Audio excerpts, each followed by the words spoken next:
So hello everyone, welcome to this new session of UPSC toppers previous year uh, mains answer copy analysis cum resource extraction series.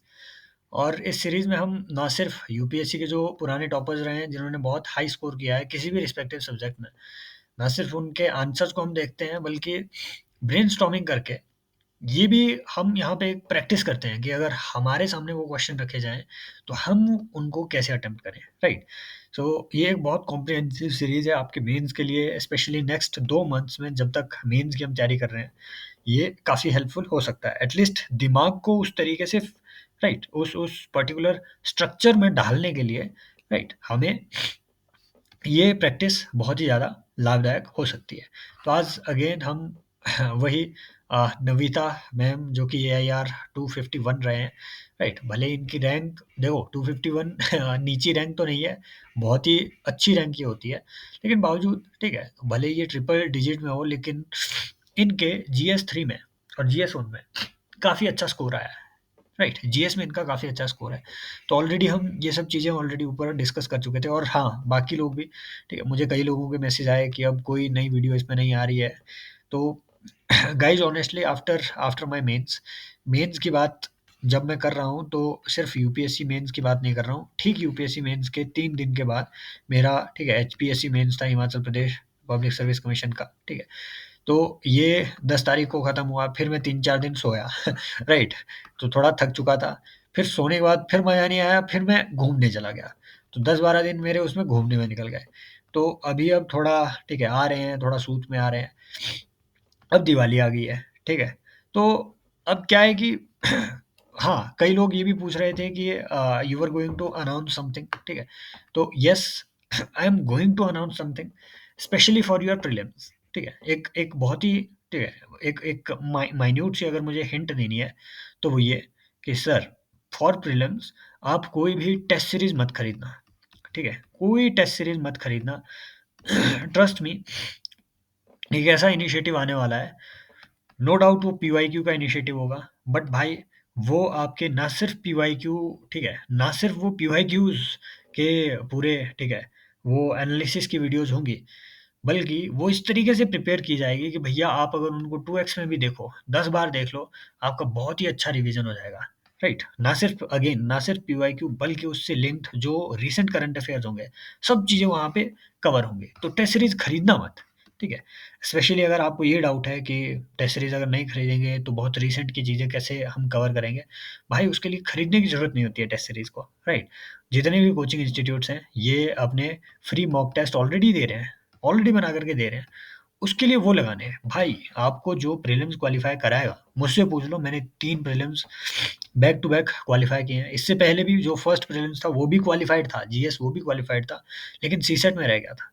तो मुझसे पूछो क्या चीज़ really matter करती है? That is PYQ. Number 1 तो ये, ठीक है?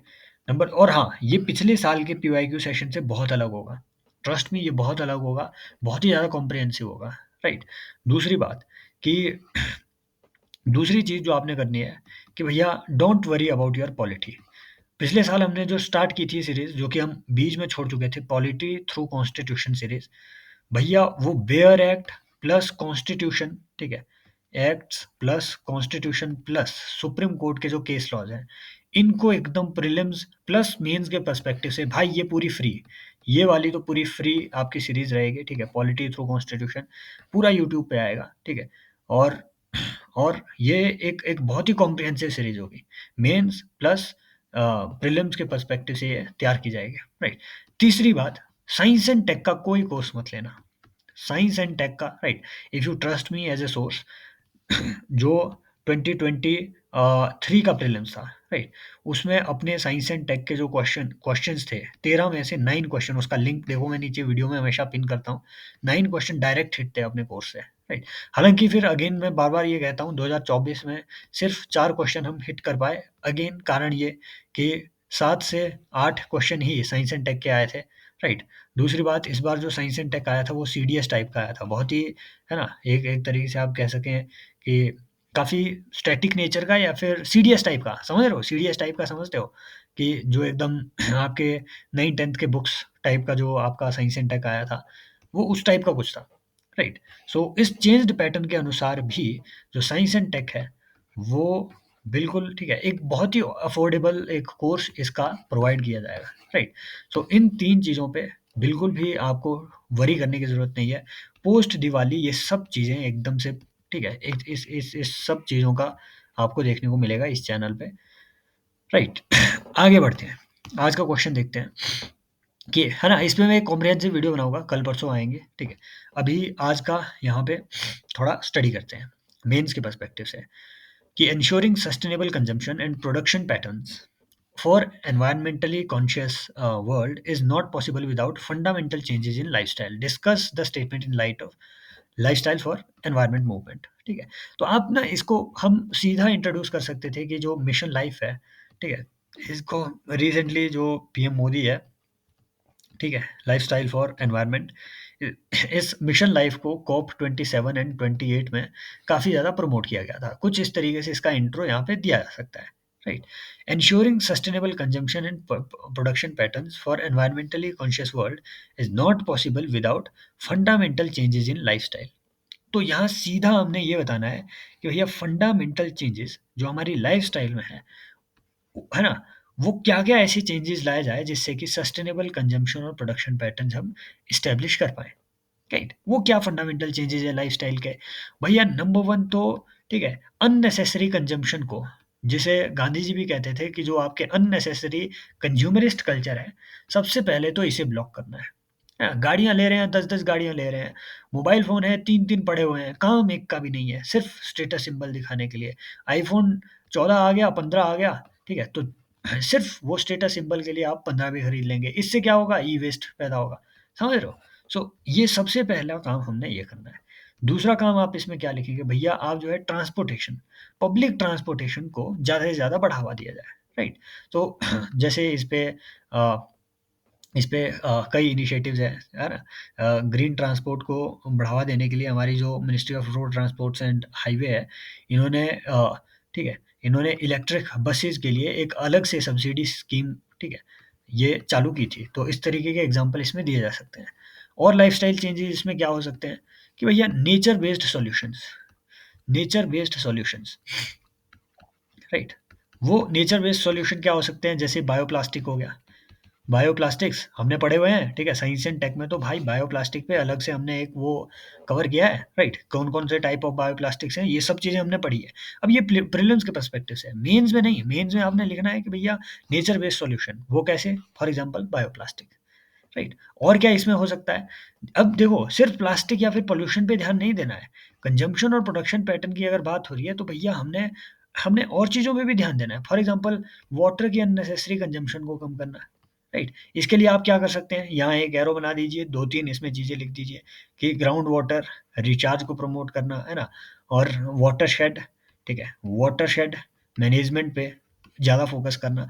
इस तरीके के कई जो चीज़ें हैं, ये इसमें लिखी जा सकती है कि भैया हमें लाइफ़स्टाइल में ही चेंज करनी है जिससे कि आपका प्रोडक्शन और कंज़म्पशन पैटर्न बेटर हो सके। कुछ इस लाइन में आंसर लिखा जा सकता है। देखते हैं यहाँ इन्होंने कैसे ये आंसर लिखा। Lifestyle for environment movement has been launched by India in Glasgow. यार ये ग्लासगो में लॉन्च नहीं हुआ था आई थिंक, जितना मुझे याद है यार। देखो ठीक है, कॉप 26 ग्लासगो, जितना मुझे याद है ग्लासगो में वो जो पंचामृत टारगेट्स हैं उनको वहाँ पे लिखा गया। ये 27 और 28 का मेन आउटकम है, राइट? जितना मुझे याद है। आप कमेंट सेक्शन में ज़रूर बताइएगा कि मेरी याद कितनी बुरी है, राइट? नेक्स्ट आते हैं lifestyle for environment and sustainability. वही उसी उसी तरीके से उसी पैटर्न में इन्होंने लिखने की कोशिश की है कि सस्टेनेबल कंजम्पशन पैटर्न या प्रो प्लेनेट पीपल, है ना? ये जो है इसकी, ये देखो, ये एक गांधीयन फॉर्मूला है कि भैया आपको क्या करना है, आपको प्रो प्लैनेट पीपल, ठीक है, ये जो P3 का प्रिंसिपल है एक्चुअल में, ये आपका प्लैनेट पीपल, राइट? और और ये यार मैं इसमें भूल रहा हूँ इसका जो तीसरा एलिमेंट है, ठीक है, प्लैनेट हो गया, पीपल हो गया, एंड आई थिंक ये पॉलिसी समथिंग है, ये इशिता किशोर मैम के उसमें ये अच्छे से ट्रायंगल इसमें बनाया गया है, ठीक है? And yes, project project. भैया डेवलपमेंट आप ऐसे चलाओ कि प्लैनेट हो गया, पीपल हो गया, प्रोजेक्ट हो गया, ये तीनों बैलेंस्ड रहे, right. This is pro planet people का मॉडल, ये गांधी जी ने इसी इसी पे बेस्ड एक मॉडल दिया था। अभी मोदी जी भी इसी इसी चीज़ के बारे में बोले हैं, लाइफस्टाइल फॉर एनवायरनमेंट में। It will reduce wastage and energy consumption, वही वही कहानी इन्होंने लिखी हुई है।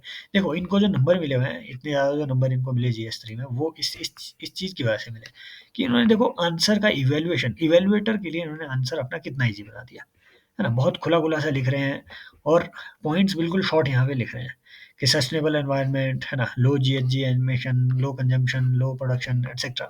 And then fundamental changes in lifestyle, वो क्या-क्या ज़रूरी है? यूजेज ऑफ बाइसाइकिल वाह!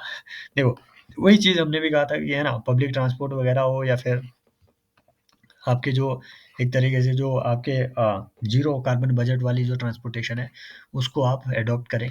टेम्परेचर एट, अच्छा AC temperature at 27 degree Celsius, AC का टेम्परेचर 27 डिग्री सेल्सियस में आप जो है सेट करो। ऑर्गेनिक प्रोडक्ट्स, ठीक है, वही है ना, लो यूज़ ऑफ प्लास्टिक्स, इसमें आप बायोप्लास्टिक एटसेट्रा का यूज़ कर सकते हैं। मिनिमल, ये क्या है, लिविंग, ये पता नहीं क्या, नेचुरल कूलिंग ऑफ, देखो आप ये देख रहे हैं कि बहुत ही सिंपल चीज़ें जो आप सोच पा रहे हैं, इवन हमने इससे ज़्यादा स्पेशलाइज्ड चीज़ें ऊपर डिस्कस करी थी, लेकिन उससे भी बहुत ही सिंपल सी चीज़ें ये टॉपर्स लिख रहे हैं, बट उनका लिखने का स्टाइल डिफरेंट होता है, यही मात खा जाते हैं। देखो भाई मैं अपना एक्सपीरियंस बता रहा हूँ, मैं ऑलरेडी, ठीक है, मुझे इसमें बताने में कोई दुख नहीं है कि मैंने 3 मेंस दिए हुए हैं, इसमें से ऑलरेडी 2 मैं फेल कर चुका हूँ। तो मैं ये बात जानता हूँ कि प्रेजेंटेशन और आपकी जो हैंडराइटिंग है ये कितनी मैटर करती है। बहुत, ठीक है, बहुत सारे लोग यार मार्केट में क्या है कि इनको अपनी बातें और अपने कोर्स बेचने होते हैं। इसके लिए ये क्या करते हैं, ये सिंपल है कि यूपीएससी की इमेज ऐसे बना देंगे कि भाई साहब भगवान की दी हुई ऐसी बॉडी है, दिमाग के अंदर घुस के चेक करेगी। अब देखो, समझ लो, मैं अगर ये लिख रहा हूँ, तुम्हें समझ आ रहा है ना? मैं अगर ये लिख रहा हूँ, मान लो मैं अहेड ये लिख रहा हूँ, कौन एग्ज़ामिनर इसे पढ़ने की कोशिश करेगा? कौन एग्ज़ामिनर इसे पढ़ने की कोशिश करेगा कि इसने लिखा क्या है ये? है ना? इतना बॉदर कौन करेगा? अगर आप ये इतना सफाई से लिख रहे हैं, उसे समझ आ रहा है कि यहाँ अहेड है ये लिखा हुआ, तो जितना मज़े से आप लिखेंगे चीज़ों को, इसीलिए हैंडराइटिंग पे काम करिए। मैं भी करता आ रहा हूँ, लेकिन इतना ही होता है यार। पहले मैं फर्स्ट अटेम्प्ट में बिल्कुल ऐसा कुछ अहेड लिखता था, अब ठीक ऐसा-सा हो गया है। अब मुझे नहीं मालूम इस साल में क्या होगा, क्या इसकी आउटकम रहेगी, लेकिन मैंने कोशिशें की है ना? और यहाँ से यहाँ मैं इम्प्रूव हुआ हूँ, ये मैंने ऑब्ज़र्व किया है। आप भी कर सकते हैं, जिनकी हैंडराइटिंग खराब है, भाई टाइम से कर लो, अदरवाइज़ भाई बहुत पछताओगे, है ना? मैं लकी रहा हूँ कि मेरे 3 प्रीलिम्स लगातार क्लियर हुए हैं, वरना ऐसा भी होता है कि कइयों का 5th में प्रीलिम्स क्वालीफाई होता है या 6th में प्रीलिम्स, और उसमें अगर इस चीज़ की वजह से आपका मेंस रह रहा है तो दुःख की बात तो है ना? मैं अपने लीचड़पंती की वजह से मेंस में रहता हूँ यार, लीचड़पंती की वजह से, या फिर ये कहें कि है ना, मुझे अच्छा ही नहीं लगता है अच्छी प्रेज़ेंटेशन देना है ना? मुझे लगता है यार ये क्या ठेला जा रहा है ऊपर से। तो मेरी अपनी अलग कंसर्न्स है। लेकिन अगर if you are very very serious, तो आपको you should work on your presentation and handwriting as well. छोड़ो देखो उनको जो है, ठीक है, जो मर्ज़ी हो जो आपका सृष्टि-वृष्टि जो भी है चला हुआ सिस्टम, इनको क्या है कि अपना देखो कोर्स सेल करने के लिए इनको यूलोजाइज़ तो करना ही पड़ेगा, है ना? ये तो बताना ही पड़ेगा कि आपका जो है, जिस एग्ज़ाम के लिए आप तैयारी कर रहे हो, वो तो एकदम भयंकर सा एग्ज़ाम है। नहीं भाई, दिमाग क्या है कि इंसान का दिमाग ना एक जैसा चलता है ना? सबकी बैल बुद्धि होती है भाई। मैं ऑनेस्टली बता रहा हूँ, वो चाहे एग्ज़ामिनर डीयू का कोई बड़ा प्रोफ़ेसर हो या कहीं कहीं का भी दिया गया हो, कोई मेहनत नहीं करना चाहता, कोई नहीं। वो क्या है कि टीवी के सामने आकर के वो लेक्चर तो ज़रूर झाड़ देंगे, लेकिन मेहनत ना हर कोई आदमी एस्केप करना चाहता है। हाँ, वही वही प्रोफ़ेसर अगर टीवी के डिबेट्स में लाएँ, तो अच्छा इंटेलेक्चुअल डिबेट वो वहाँ पे क्रिएट करेंगे। बेस्ड ऑन दैट नॉलेज जो उन्होंने 60 साल में गेन किया है, समझ रहे हो? तो वो जो आपको प्रेज़ेंट वहाँ पे किया जाता है, उनका इंटेलेक्ट वो 60 साल का इंटेलेक्ट है। अब वो अपने 60 साल के इंटेलेक्ट के कंपैरिज़न में आपकी आपकी 2 साल की तैयारी, उस चीज़ को वो वहाँ कंपेयर कर रहे हैं। है ना? ऑब्वियसली आपका जो इंटेलेक्चुअल लेवल है, वो उस लेवल का नहीं होगा कि आप 60 साल की वो एक्सपेक्टेशन आप वहाँ पे मीट कर पाएँ। तो जिससे वो गैप फ़िल होगा, उसमें उसमें एक बड़ा रोल इसका भी होगा कि आप कैसे उस चीज़ को कितना ईज़िली उस चीज़ को प्रेज़ेंट करते हो। सिंपल कॉन्सेप्ट है भाई, ज़िंदगी में सिंपल रखो, है ना? अगर अगर आपको मेहनत करना पसंद नहीं है, तो ये बात ध्यान में रख लो कि भगवान भी अगर इंसान का रूप लेकर के आ रहा है, तो उसे भी मेहनत करना पसंद नहीं होगा, है ना? फालतू की मेहनत करना पसंद नहीं होगा, सिंपल बात। अगला क्वेश्चन पे आते हैं। Managing risk rather than impacts lies at the core of effective disaster management strategy. ये आई थिंक इस साल यार मेंस में आया था। मुझे याद है सिमिलर क्वेश्चन, अब मुझे नहीं मालूम ये एचएस के मेंस में आया था या फिर यूपीएससी के मेंस में, ये कहीं मैंने ये लिखा हुआ है सिमिलर नेचर का क्वेश्चन कि managing risk rather than impact lies core at the effective okay disaster management strategy. And in light of this statement, describe the flood risk profile of India and evaluate the preparedness. देखो, 3 part है भाई इसके, सिर्फ इस चीज़ पे focus नहीं करना है। पहले ये बताना है कि देखो रिस्क मैनेजमेंट और और आपका जो इम्पैक्ट मैनेजमेंट है, ये दोनों अलग चीज़ें हैं। रिस्क मैनेजमेंट मतलब इम्पैक्ट होने से पहले आप जो रिस्क परसीव कर पा रहे हैं, उनको कैसे आप मैनेज करते हो। फॉर एग्जांपल आपके पास है ना 7510 किलोमीटर का आपका ये जो कोस्टल एरिया है, यहाँ पे रिस्क है किस चीज़ का, कोस्टल फ्लडिंग का या और चीज़ों का यहाँ पे रिस्क है। आप इन रिस्क को पहले मिटिगेट कैसे कर पा रहे हो। कोस्टल फ्लड जब आ गया तब उसका इम्पैक्ट होगा, उससे पहले रिस्क मैनेजमेंट आएगा। तो सबसे पहले आपको ये शो करना है कि भैया मैनेजिंग रिस्क जो है ये क्यों ज़रूरी है इफ़ेक्टिव डिज़ास्टर मैनेजमेंट के लिए, पहले ये शो करना है ताकि ताकि आप जो है इसका जो नेगेटिव इम्पैक्ट है इसी को मिनिमाइज़ कर सकें सबसे पहले। सबसे पहले हमें इम्पैक्ट को मिनिमाइज़ करना है ना? लाइफ़ को सेव करना है। लाइफ़ एंड आपका जो लाइव स्टॉक है ठीक है, लाइफ़ एंड प्रॉपर्टी है, इनको सेव करना है पहले, ठीक है? आपको प्रिकॉशनरी मेजर्स लेने हैं, ठीक है? ये इसीलिए ज़रूरी है, प्रिकॉशनरी मेजर्स अगर लेंगे तो तब जाके ज़िंदगियाँ बचेंगी, सिंपल बात। और यहाँ आप अच्छा रेफ़रेंस दे सकते हैं सेंडाई फ्रेमवर्क का, पहले ही आप इसमें सेंडाई फ्रेमवर्क का रेफ़रेंस दे सकते हैं कि Sendai framework calls for risk management, more of the risk management than the impact management, है ना? It calls for a proactive disaster management strategy. Simple. है ना? In light of this statement, describe the flood risk profile. अब आना है इस question पे, ये है मेन क्वेश्चन। इस पे ज़्यादा नहीं लिखनी है, 2-3 ही लाइनें लिखनी है ऊपर वाले हिस्से में, ये है main question. Flood risk profile India में कैसी-कैसी है, ये डिस्क्राइब करना है भाई। इसके लिए बनेगा मैप, वो मैप इन्होंने यहाँ बनाया है। देखो जैसे यहाँ पे क्लाउड बर्स्ट की वजह से आता है, वाह!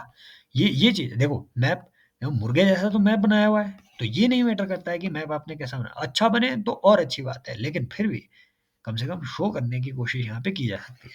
यहाँ क्लाउड बर्स्ट आता है, यहाँ भी क्लाउड बर्स्ट आता है ना? अर्बन फ्लडिंग का यहाँ पे इवेंट इन्होंने, है ना? यहाँ देखो कोस्टल फ्लडिंग का इवेंट इन्होंने बता दिया। हेवी रेन देखो यहीं से पता चलता है कि यहाँ देखो फ्लैश फ्लड, यहाँ यहीं से इन्हें मालूम है, एग्जामिनर को इन्होंने शो कर दिया कि मुझे फ्लड के डिफरेंट डिफरेंट तरीके पता है। अर्बन फ्लडिंग का मुझे तरीका पता है, कोस्टल फ्लडिंग ये मुझे मालूम है कि ये अलग चीज़ है। हेवी रेनफॉल, रेनफॉल आपके जो रिवर वाला फ्लडिंग है, ये इन्हें मालूम है। अदरवाइज़ आम जीवन क्या करेगा, 4-5 रिवर्स बना देगा, ब्रह्मपुत्रा, गंगा, है ना? ये, फिर बताएगा कि हाँ, यहाँ पे हमारी फ्लडिंग आती है। नो, ठीक है? डिफरेंट डिफरेंट वो आपने डाइवर्सिफ़ाइड जितना हमारा वो होगा, ठीक है? पोर्टफ़ोलियो होगा, अपना आंसर का पोर्टफ़ोलियो होगा, उतना बढ़िया रहेगा।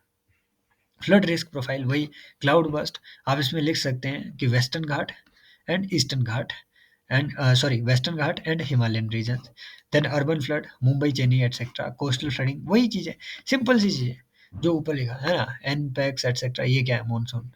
देन प्रिपेयर्डनेस फॉर, ये 1 मिनट आगे क्या है, इवैल्यूएट प्रिपेयर्डनेस। हाँ, अब आना है preparedness for for flood management. देखो सबसे पहले जैसे एनडीए में गाइडलाइन इन्होंने यहाँ पे बता दी कि flood zone mapping etcetera, flood ये क्या है, structures, okay, and mock drills etcetera, हाँ एनडीआरएफ, एसडीआरएफ एटसेट्रा, इन सब चीज़ों पे फोकस करते हैं, है ना? आपके एनएसएस, एनसीसी, ठीक है, इन सब चीज़ों के साथ कोलैबोरेशन, है ना? एंड देन स्ट्रक्चरल मेजर्स कि चेक डैम एटसेट्रा ये बनाए हुए हैं, डेस्टिनेशन ऑफ ये क्या है, रिवर्स, ये क्या है, सी वॉल कंस्ट्रक्शन, ठीक है, कोस्टल फ्लड को रोकने के लिए। Drain of Chennai in urban area, ये क्या है पता नहीं। अच्छा, drain channels in urban area, okay, afforestation of water harvesting, वही यार सिंपल से पॉइंट्स है। ऑनेस्टली बताऊँ ना, मुझे मज़ा नहीं आ रहा है इनको पढ़ने में, इसीलिए मैं ऊपर ऊपर से पढ़ रहा हूँ। बताने का कारण यही है कि भैया ये कुछ एक्सेप्शनल नहीं लिख रहे हैं, इनका जो तरीका है वो ये है कि एग्जामिनर एकदम से आए कि हाँ ये लिखा है, ये लिखा है, ये लिखा है, लिखा है, लिखा है, लिखा है, ये पॉइंटेड है, देन नॉन स्ट्रक्चरल मेजर्स जैसे इंफॉर्मेशन डिसेमिनेशन, अर्ली वार्निंग, है ना, फोरकास्टिंग एटसेट्रा। ठीक है, ये लिखा है सब लिख दिया है ना। इसमें स्पेशलाइज्ड चीज़ें कुछ आ सकती थी। फॉर एग्जांपल अर्ली वार्निंग में आप लिख सकते थे इनक्वाइस सिस्टम का, इसमें जिक्र किया जा सकता था, है ना। इनक्वाइस सिस्टम जिसे नहीं मालूम है एक बार मालूम कर लो। अब ये मैं यहाँ नहीं बताऊंगा कि इनक्वाइस क्या है, आईएमडी का क्या इनिशिएटिव है। आईएफसी आईओआर का इसमें इनिशिएटिव लिखा जा सकता था। फ्लड को रोकने के लिए आप इसमें वाटर, ठीक है, वाटर इंफॉर्मेशन शेयरिंग एग्रीमेंट्स लिख सकते थे, जो हम नेपाल के साथ किए हैं, जो हम 1990 आई थिंक 5 में हम चाइना के साथ भी किए हैं, 2003 में भी एक एग्रीमेंट साइन किए हैं। इन सारे एग्रीमेंट्स को हम यहाँ पे लिख सकते हैं, right, got it. Then coastal flooding को रोकने के लिए अगेन नेचर बेस्ड सॉल्यूशन इसमें लिखे जा सकते हैं। For example in West Bengal and in Odisha they are planting mangrove trees ताकि आप कोस्टल फ्लडिंग को रोक सकें। समझ रहे हो, ऐसे नेचर बेस्ड सॉल्यूशन। ये चैलेंजेस लिखने के बजाय आप इसमें लिख सकते, क्योंकि देखो यहाँ स्पेशली चैलेंजेस नहीं लिखे हैं पूछे हुए, समझ रहे हो। तो लास्ट में ये कभी भी अच्छा नहीं होता है कि आप चैलेंजेस के साथ आंसर को छोड़ो। लास्ट में आप लिख सकते थे वे फॉरवर्ड, कि आगे क्या किया जाए, वही सब चीज़ें कि नेचर बेस्ड सॉल्यूशन ये सब लाया जाए, joking of water drain etcetera. क्योंकि देखो ये सब जो इन्होंने चैलेंजेस यहाँ लिखे हैं यही ऊपर भी लिखे गए हैं, लगभग यही सब चीज़ें ऊपर लिखे गए हैं। तो बेहतर है कि वे फॉरवर्ड इसमें लिखा जाए कि भैया सिविल सोसाइटी के साथ कोलैबोरेशन की जाए, है ना, नेचर बेस्ड सॉल्यूशंस, है ना, मैंग्रोव प्लांटेशन एटसेट्रा, इनका कुछ किया जाए। सबसे पहला कि रूट कॉज को एड्रेस करना। रूट कॉज क्या है भैया? क्लाइमेट चेंज रूट कॉज है। जो बढ़ते हुए फ्लडिंग के इवेंट्स हैं, चाहे वो आपके फ्लैश फ्लड्स हो या फिर ऐसे मानसूनल फ्लड्स हो, किस वजह से? क्लाइमेट चेंज की वजह से। So root cause needs to be addressed. So ऐसे 2-3 इसमें वे फॉरवर्ड बेहतर लिखे जा सकते थे बजाय इसके, राइट। तो आई होप ये जो चीज़ें हैं ये आपको थोड़ा, देखो मुझे ना जुकाम हुआ है, तो अगर आपको लगा हो कि हाँ वॉइस वगैरह क्लियर नहीं है, एक तो वैसे ही नहीं है मेरी वॉइस क्लियर है, कई लोग एक दो तो एक दिन मुझे मैसेज एक का आया, आपका हॉरर मूवी जैसा एक वॉइस आता है। तो एक तो वैसे ही नहीं है क्लियर, फिर भी जितना क्लियर हुआ होगा उतना सही है।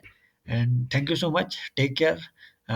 Yes, if you want to join the channel, Telegram channel, तो भाई 1000 मतलब 1000 सब्सक्राइबर होने के लिए आई थिंक 2 सब्सक्राइबर बचे हुए हैं।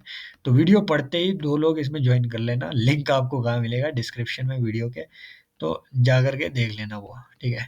बाकी वो सब चीज़ें ऊपर कहानी मैंने कथा बता दी, इसके लिए मैं अच्छे से कॉम्प्रिहेंसिव वीडियो ज़रूर लाऊँगा। राइट। लेकिन इन चीज़ों के बारे में स्पेशली आपने घबराना नहीं है। पॉलिटी देखो भाई हार्ड हो गई है, टफ हो गई है। पिछले साल इन्होंने अपनी औकात दिखा दी है, राइट। बाकी देख लो अपने मज़े से। Thank you so much, take care, bye bye, as always, love you all.